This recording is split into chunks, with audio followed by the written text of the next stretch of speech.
नकारात्मक विचारांचं ग्रहण लागलंय रे तुला.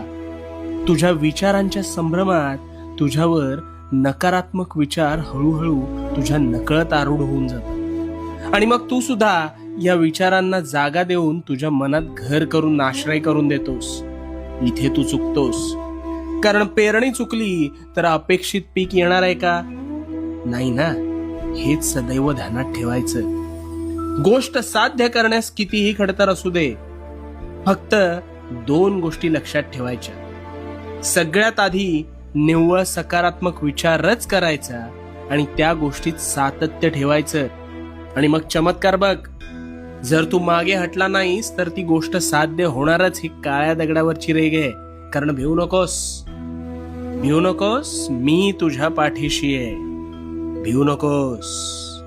मी तुझ्या पाठीशी आहे.